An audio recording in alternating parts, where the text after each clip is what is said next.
আজগো সকালটা বেলা উঠতেই আজগো একটা আকর্ষণীয় জায়গায় যাইতেছি। আকর্ষণীয় একটা জিনিস আমি গো আজগো দেখামু।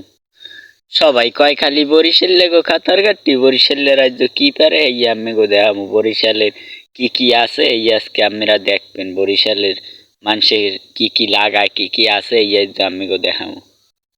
ট্রলারে যাইতেছি এখন এই যেখানের গন্তব্যস্থলের দিকে রওনা দিছি। বরিশালে মানুষের রাজ্য ঐতিহ্য তুলে ধরবো। আজগো কত সুন্দর সুন্দর জিনিস আজগো দেখামো আম্মেগো। দেখলে খালি মন চাইবে খাইতে। আগ্রহ নিয়ে দেখেন কে কমে যাইতেছি। আরে মাহবুব দেখছেন বরিশালের কি দৃশ্য, এত সুন্দর দৃশ্য তো মনে হয় কোনো দেশে যাইয়ে পাইবেন না। বরিশাল মানুষের যেরকম মন এরমের আবার জীবনযাপন কত সুন্দরভাবে কাটায়।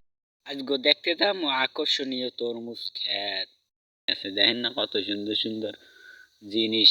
এ জিনিস দেখলে খালি দেখতেই মন চায়, সারাদিন চাইয়ে থাকলেও মনে চায় যে খালি চাইয়েই থেই। আরে মাহবুব কত সুন্দর জায়গা। এই যে আইয়ে পড়ছি, এই যে দেখছেন কত বিশাল বিশাল তরমুজ। আরে মাহবুব দেখলেই খালি খাইতে মন চায়।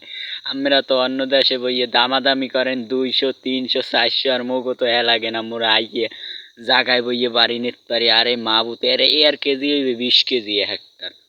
এত আমেরা টাহা দিয়েও কিনে খাইতে পারেন না। এইরকম তো আমেগো কোনো পরিস্থিতি নাই। আর মগো টাহা দেওয়া লাগবে না, মগো গাছে হয়ে রয়েছে ইনটেক মালমরা খাইতে পারে। আরে আল্লাহ, এত সুন্দর সুন্দর তরমুজ হয়ে রয়েছে। এর দেখতে ভালো না লাগে কার, মনে চায় যে দড়ি খাইয়ে এলাই। কিন্তু রোজা রমজানের দিন তো খাওয়ান যাইবে না, বাড়ি লই যাইতে হইবে। হ্যালো, এই যদি ভালো লাগে তাই হেলে একটা লাইক দিয়ে যাইয়েন দয়া করে। আর ভালো না লাগলে লাইক দেওয়া দরকার নাই।